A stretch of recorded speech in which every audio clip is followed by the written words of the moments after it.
പിതാവിൻ്റെയും പുത്രൻ്റെയും പരിശുദ്ധാത്മാവിൻ്റെയും നാമത്തിൽ ആമേൻ. എൻ്റെ പ്രിയപ്പെട്ടവരെ, ഇന്ന് ഓഗസ്റ്റ് 25 തിങ്കളാഴ്ചയാണ്. അമ്മേ പരിശുദ്ധമേ, അമ്മേ പരിശുദ്ധമേ, ദൈവമാതാവേ, കൃപാസനത്തിലൂടെ ഞങ്ങൾക്കും ഞങ്ങളുടെ ദേശത്തിനും അമ്മ മധ്യസ്ഥം തേടി തന്ന എല്ലാ അനുഗ്രഹങ്ങൾക്കും കൃപകൾക്കും ഞങ്ങളിപ്പോൾ ഹൃദയം നിറഞ്ഞ നന്ദി പറയുന്നു. അമ്മേ പരിശുദ്ധമേ, അമ്മേ പരിശുദ്ധമേ, ദൈവമാതാവേ, 2004 ഡിസംബർ 7 തീയതി ഉച്ചകഴിഞ്ഞ് 2:30 കൃപാസനത്തിൽ സംഭവിച്ച അമ്മയുടെ പ്രത്യക്ഷപ്പെടലിനെ കുറിച്ച് തിരുസഭയ്ക്ക് സമർപ്പിച്ചിരിക്കുന്ന പഠനരേഖകളുടെ മേൽ സഭാത്മകമായ പഠനം ആരംഭിക്കുവാൻ ഞങ്ങൾ പ്രാർത്ഥിക്കുന്നു. അമ്മേ പരിശുദ്ധമേ, ഭൂസ്വർ ലോകങ്ങളുടെ രാജ്ഞിയായ അങ്ങേയ്ക്ക് ഭൗമ സംരക്ഷണത്തിനായി പ്രപഞ്ച പ്രകൃതിയെ തന്നെ തിരുസഭ പ്രതിഷ്ഠിക്കുവാൻ ഈ പ്രത്യക്ഷീകരണം വഴി ഇടയാക്കണമേ. പരിശുദ്ധമേ, ജപമാല മാതാവേ, സകല കൃപാസനം പ്രാർത്ഥനകളോടും ചേർത്ത് ഞങ്ങളിപ്പോൾ പ്രാർത്ഥിക്കുന്ന ഈ കുടുംബത്തിന്റെ പ്രത്യേക നിയോഗം പറമക്കളെ,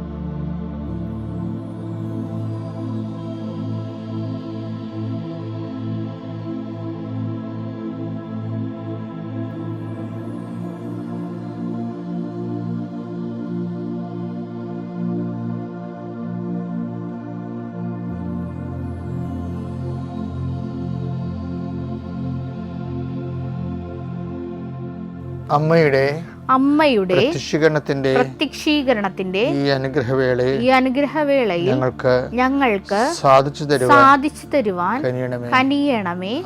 ആമേൻ. വിശ്വാസ പ്രമാണം. സർവശക്തനായ പിതാവും ആകാശത്തിന്റെയും ഭൂമിയുടെയും സൃഷ്ടാവുമായ ദൈവത്തിൽ ഞാൻ വിശ്വസിക്കുന്നു. അവിടുത്തെ ഏകപുത്രനും ഞങ്ങളുടെ കർത്താവുമായ ഈശോ മിശിഹായിലും ഞാൻ വിശ്വസിക്കുന്നു.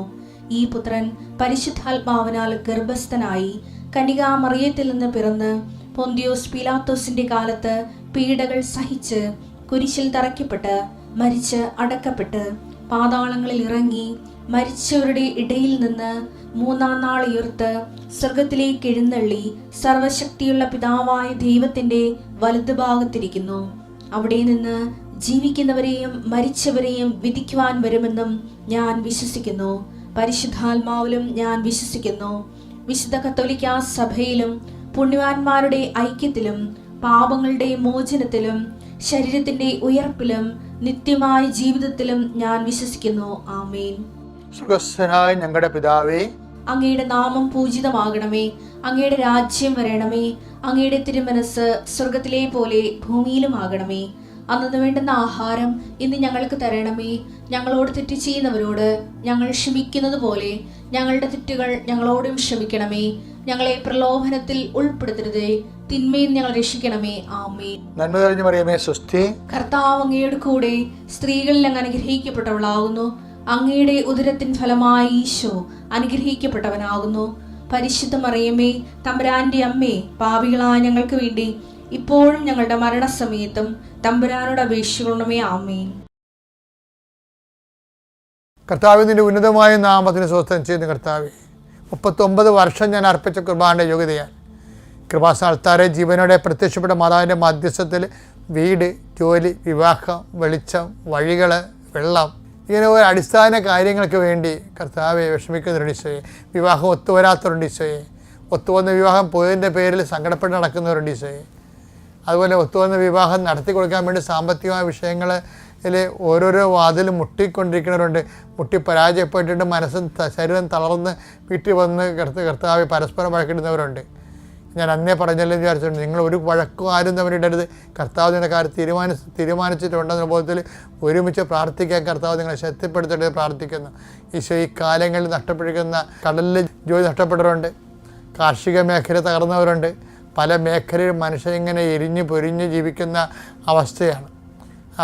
ആരും പറയാത്തത് കാരണം ഒത്തിരി മനുഷ്യൻ്റെ അഭിമാന ബോധങ്ങളൊക്കെ വളർന്നു പോയത് കാരണം ആരും അറിയിക്കാതെ നിശബ്ദമായി മനുഷ്യൻ ദുരന്തം അനുഭവിക്കുന്ന കാലഘട്ടമാണ്. അമ്മയെ പരിശുദ്ധമേ, ഓരോ വീട്ടിലും അമ്മ സഞ്ചരിക്കണമേ അമ്മേ, ഓരോ വീടുകളുടെയും വേദനകളെ എടുക്കണമേ അമ്മേ. കുഞ്ഞുങ്ങളെ പോയി രക്ഷപ്പെടാൻ നീന്തി കരകയറാൻ വേണ്ടി ആഗ്രഹിക്കുന്ന മക്കളെ കരകയറുമ്പോൾ മുങ്ങിപ്പോകുന്ന പോലെ അവർക്കുണ്ടാകുന്ന പ്രയാസങ്ങൾ, അവരുടെ സാമ്പത്തിക ദുരിതങ്ങൾ, അവർ സഹായിക്കാനായി ഇല്ലാത്ത അവസ്ഥകൾ, അവർ പോകുന്ന സ്ഥലങ്ങളിൽ അനുകൂലമല്ലാത്ത മറുപടികൾ, കർത്താവ് ഓരോ മേഖല എന്തെല്ലാം തരത്തിലാണ് അങ്ങയുടെ മക്കൾ. ഞങ്ങളുടെ ജീവിതം ഇനി തകർന്നു പോകുമോ, കപ്പൽ പാറയിൽ ഇടിച്ച് തകർന്ന പോലെ ഞങ്ങളുടെ ജീവിതം ഇല്ലാതെ വരുമോ എന്ന് ഓർത്ത് വേദനിക്കുന്നു. അവർക്ക് വിശ്വാസത്തിന് ധൈര്യം ലഭിക്കാൻ വേണ്ടി പ്രാർത്ഥിക്കുന്നു, പ്രാർത്ഥനയുടെ എരിവ് ലഭിക്കാൻ വേണ്ടി പ്രാർത്ഥിക്കുന്നു. എൻ്റെ കർത്താവിൻ്റെ ഉന്നതമായ നാമത്തിൽ കൃപാസനത്താറെ ജീവനോടെ പ്രത്യക്ഷപ്പെട്ട പരിശുദ്ധയുടെ മാധ്യസ്ഥത നിങ്ങൾ അനുഗ്രഹിക്കപ്പെടട്ടെ. നമ്മുടെ മനസ്സ് എപ്പോഴും കൊതിക്കണേ എന്താ? ദൈവത്തിൻ്റെ സംരക്ഷണമാണ്, അല്ലേ? ഇപ്പം തന്നെ ചില ആൾക്കാർ പിള്ളേരോട് അമ്മ വിളിക്കും, വേഗം വന്ന് പ്രാർത്ഥിക്ക്, ഇങ്ങനെ കൂടുതൽ പ്രാർത്ഥന മുടക്കിയിട്ട് വേണം നാളെ വല്ല പട്ടിയാവലും കടിക്കാൻ. അപ്പോൾ ആൾക്കാർക്ക് ഒരു ഉള്ളിൻ്റെ ഉള്ളിൽ ഒരു സംരക്ഷണം, പ്രാർത്ഥന ഒരു സംരക്ഷണം തരുമെന്നുള്ളൊരു ബോധമുണ്ട് നമുക്ക്. പക്ഷേ ഈ സംരക്ഷണത്തിന് വേറെ കുറേ നല്ല ഇത് ചട്ടപ്പടി പ്രാർത്ഥനാ രൂപങ്ങളല്ലാതെ തന്നെ അത് വേണം. അതങ്ങനെ ദൈവം നമ്മളെ ശിക്ഷിക്കുമെന്ന രീതിയിലാണ് ചില ആൾക്കാർ പ്രാർത്ഥിച്ച് കൂട്ടുന്നത്. കുഴപ്പമുണ്ട്, നമ്മളതിന് കുഴപ്പമൊന്നും ഉണ്ടാക്കരുതെന്ന്, അങ്ങനെയല്ല. അതൊരു നല്ല നിലപാടല്ല, ആരോഗ്യപരമായ സമീപനമല്ല. ഇനി സംരക്ഷണം കിട്ടാനുള്ള മാർഗങ്ങൾ കുറേ ഉണ്ട്. അത് എനിക്ക് പലപ്പോഴും തോന്നിയിരിക്കുന്നത്, നമ്മളെപ്പോഴും ദൈവത്തോട് തന്ന എല്ലാ കാര്യങ്ങൾക്കും, ഇപ്പം ഞാനൊരു ഭക്ഷണം കഴിക്കുമ്പോൾ തന്നെ എനിക്കത് രുചി ഫീൽ ചെയ്ത് കഴിഞ്ഞാൽ ഞാനുമ്പോൾ ദൈവമേ, നാക്കില്ലാത്തവർ എന്തുമാത്രം ആൾക്കാരുണ്ട്. അപ്പോൾ നമുക്ക് നാക്കുള്ളത് തന്നെയല്ലേ, ഇല്ലെങ്കിൽ ഈ രുചി എങ്ങനെ അറിയും? അതെല്ലാം നന്ദി പറയേണ്ട ഒരു വിഷയങ്ങളാണ് ശരിക്കും. കഴിഞ്ഞ ദിവസം കൃപാസനത്തിലൊരു സാക്ഷ്യം ഉണ്ടായിരുന്നേ. ഒരു മകൻ കംപ്ലീറ്റ് അന്ധനായ, അപ്പനും അന്ധനായ. പക്ഷെ അവർ സ്ക്രൈബിനെ വെച്ചൊക്കെ പഠിച്ചു, അവൻ ബിടെക് വരെ എത്തി. പക്ഷെ ബിടെക്കിന് അഡ്മിഷൻ കിട്ടത്തില്ല. സ്ക്രീൻ കാണാൻ പാടില്ലാത്തവർക്ക് എങ്ങനെയാണ് ബിടെക്കിന് അഡ്മിഷൻ കൊടുക്കുന്നത്? റിജക്റ്റ് ചെയ്ത് അവരിങ്ങനെ സങ്കടപ്പെട്ട് ഓഫീസ് വരാതെ നിൽക്കുകയാണ് കോളേജിൻ്റെ. അപ്പം അപ്പൻ എന്നാ ചെയ്യുന്നത്? അപ്പൻ അങ്ങേർക്ക് ഈ കണ്ണ് കാണാൻ പാടില്ലെങ്കിലും മനസ്സിൻ്റെ കണ്ണിലും മാതാവിനെ കാണുന്ന ആളാണ്. പുള്ളി ഉടനെ ഉടമ്പടി കാശുരൂപെടുത്ത് തിരുമി വിശ്വപ്രമാണം ചൊല്ലി.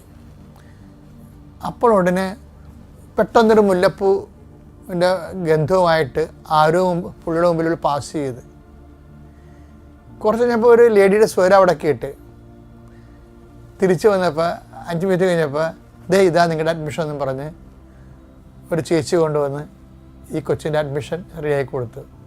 എന്നിട്ട് ആ മുല്ലപ്പൂ മണം കടന്നു പോകും. അപ്പോൾ ഇവർ പറയണത് മാതാവ് ഞങ്ങൾക്ക് വേണ്ടി ആരോ വിട്ട് കറക്റ്റ് ചെയ്തതാണത്. അപ്പോൾ ഞങ്ങളുടെ സങ്കടങ്ങൾ അമ്മ മനസ്സിലാക്കി. പിന്നെ മുല്ലപ്പൂ മണമെന്ന് പറയുമ്പോൾ മാതാവിൻ്റെ മണം എനിക്ക് നേരത്തെ പരിചയമുള്ളതാണ്. അതുകൊണ്ട് ആ മണം കേട്ടപ്പോൾ എനിക്ക് മാതാവിൻ്റെ സാന്നിധ്യം ഓർത്തു എന്ന്. ഇപ്പോൾ എങ്ങനെയായാലും ഈ വിഷയം എന്ന് പറയുന്നത് നമ്മൾ ഉടമ്പടിയൊക്കെ നമ്മുടെ സങ്കല്പം നിൽക്കുന്ന ഒരു പ്രാർത്ഥനയില്ല. എനിക്കൊരിപ്പം തോന്നിയിട്ടുണ്ട്, ആൾക്കാരുടെ സാക്ഷ്യം കേൾക്കുമ്പോഴേ കാലം കാത്തിരുന്നൊരു പദ്ധതിയാണെന്ന്. അത്രയ്ക്ക് ടോപ്പ് എക്സ്പീരിയൻസാണ് ഇവർക്കൊക്കെ ആൾക്കാർ പറയണത്. ദൈവാനുഭവത്തിൻ്റെ പുതിയ ഞെട്ടിപ്പിക്കുന്ന തലങ്ങളിലേക്കാണ്. ഇപ്പോൾ ഞാൻ നിങ്ങളോട് പറഞ്ഞു വരുന്നതിൻ്റെ വിഷയം എന്ന് പറയുന്നത് ഈ സംരക്ഷണം. അതായത് സംരക്ഷണത്തിന് ഒരു എളുപ്പ വഴിയെന്ന് പറയുന്നത് ദൈവത്തെ മഹത്വപ്പെടുത്തുന്നതാണ്. അതെങ്ങനെ മനസ്സിലാക്കുക? ദൈവത്തെ നമ്മളെ എല്ലാ ദിവസവും നീ ദൈവത്തെ നിനക്ക് ഇപ്പോൾ നേരത്തെ എഴുന്നേറ്റാൽ തന്നെ ദൈവത്തെ മഹത്വപ്പെടുത്താം, ഇല്ലേ? ഒരു അപകടം പിണയാൻ പോയി പെട്ടെന്ന് നമ്മൾ രക്ഷപ്പെട്ടെങ്കിൽ അപ്പോൾ ദൈവത്തെ മഹത്വപ്പെടുത്താം. എൻ്റെ മക്കളെ, ദൈവത്തെ മഹത്വപ്പെടുത്താൻ കിട്ടുന്ന ഒരു അവസരവും നിങ്ങൾ കളയരുത്. കാര്യം അത് നമുക്ക് സംരക്ഷണം തരികയാണ്. അത് അറിയണമെങ്കിലേ റോമ 1:28 എടുത്തേ.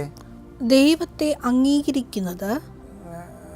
അംഗീകരിക്കുന്നത് പോരായ്മയായി അവർ കരുതിയത് നിമിത്തം അധമ വികാരങ്ങൾക്കും അനുചിത പ്രവർത്തികൾക്കും ദൈവം അവരെ വിട്ടുകൊടുത്തു. അപ്പം ഈ ദൈവത്തെ മഹത്വപ്പെടുത്തണത്, അംഗീകരിക്കണത്, എല്ലാ വിഷയങ്ങളും ദൈവത്തെ നമ്മൾ അംഗീകരിക്കണം. അല്ലാതെ എൻ്റെ കഴിവാണെന്ന് പറയരുത്. എൻ്റെ കഴിവാണ്, എൻ്റെ ബുദ്ധിപരമായ നീക്കമാണ്, എൻ്റെ തന്ത്രമാണ്, കുതന്ത്രമാണ്. അങ്ങനെ ഈ പൊട്ടൻ മനുഷ്യർ അങ്ങനെയൊക്കെ ഈ ക്രെഡിറ്റ് സ്വന്തമായിട്ട് അക്കൗണ്ട് ചെയ്യും.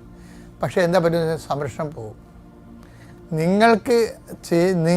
നിങ്ങൾ വഴി, നിങ്ങൾക്ക് ജന്മവും ജീവിതവും തന്ന ദൈവം വഴി നിങ്ങൾ എന്ത് നേടിയാലും അത് ദൈവത്തിൻ്റെതാണ്. അങ്ങനെ ചിന്തിക്കുന്നവനാണ് വിശ്വാസി എന്ന് പറയണത്. അത് സംരക്ഷിച്ചു കഴിഞ്ഞാൽ എന്ത് പറ്റും? അധമവികാരം, ദൈവത്തെ മഹത്വപ്പെടുത്തുന്നതും അംഗീകരിക്കുന്നത് പോരായ്മയായി കരുതി അംഗീകരിക്കാതിരുന്നാൽ എന്ത് പറ്റും? അധമവികാരങ്ങൾക്കും അനുചിത പ്രവൃത്തികൾക്കും ഏൽപ്പിക്കപ്പെടും. സംരക്ഷണം പോകുന്നർത്ഥം.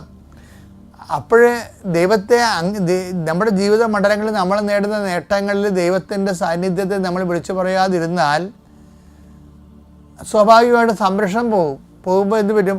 ആ അനുചിത പ്രവൃത്തികൾക്കും അധമ വികാരങ്ങൾക്കും ഏൽപ്പിക്കപ്പെടും. അപ്പോൾ അനുചിത പ്രവൃത്തികൾക്കും അധമ വികാരങ്ങൾക്ക് ഏൽപ്പിക്കപ്പെടാതിരിക്കുക എന്ത് ചെയ്യണം? ദൈവത്തെ ജീവിതത്തിൻ്റെ മണ്ഡലങ്ങളിൽ എല്ലാ മേഖലകളിലും ദൈവത്തെ അംഗീകരിക്കണം. അത് സംരക്ഷണത്തിൻ്റെ ഒരു ഫോർമുലയാണ്. ഇനിയെങ്കിലും ജീവിതത്തിൻ്റെ ഓരോ വിഷയങ്ങളിലും അതിൻ്റെ സെൽഫ് ക്രെഡിറ്റായിട്ട് നിങ്ങൾ ക്രെഡിറ്റ് ചെയ്യാതിരിക്കാനാണ് നല്ലത്. മറിച്ച് എല്ലാം ദൈവത്തിൻ്റെ ഉപരിമഹത്വത്തിന്. ഞാൻ for the greater glory of Jesus Christ എന്നും പറഞ്ഞ് നമ്മുടെ ഇഗ്നേഷ്യസ് ലയോളായും ഫ്രാൻസിസ് സേവറും കത്തുകൾ എഴുതുമ്പോൾ ആദ്യം എഴുതുന്നത് കർത്താവിൻ്റെ നാമത്തിൻ്റെ ഉപരിമഹത്വത്തിന്. അത് എഴുതിയിട്ടാണ് അവർ ബാക്കിയുള്ള കാര്യങ്ങൾ എഴുതുന്നത്. അതുപോലെ തന്നെയാണ് നീയുമെങ്കിൽ അത് നമുക്ക് വല്ലാത്തൊരു സംരക്ഷണം തരും. ഓക്കെ അല്ലേ? Thank you. അത്യപൂർവ ദൈവാനുഭവങ്ങൾ ഇനി നിങ്ങൾക്കും സ്വന്തം. ഈ യൂട്യൂബ് ചാനൽ ഇതുവരെ സബ്സ്ക്രൈബ് ചെയ്തിട്ടില്ലെങ്കിൽ ഇപ്പോൾ തന്നെ സബ്സ്ക്രൈബ് ചെയ്യുക. ഈ വീഡിയോ ഇപ്പോൾ തന്നെ നിങ്ങളുടെ സുഹൃത്തുക്കൾക്ക് ഷെയർ ചെയ്തുകൊണ്ട് കർത്താവിൻ്റെ പ്രേക്ഷിതരാകുക.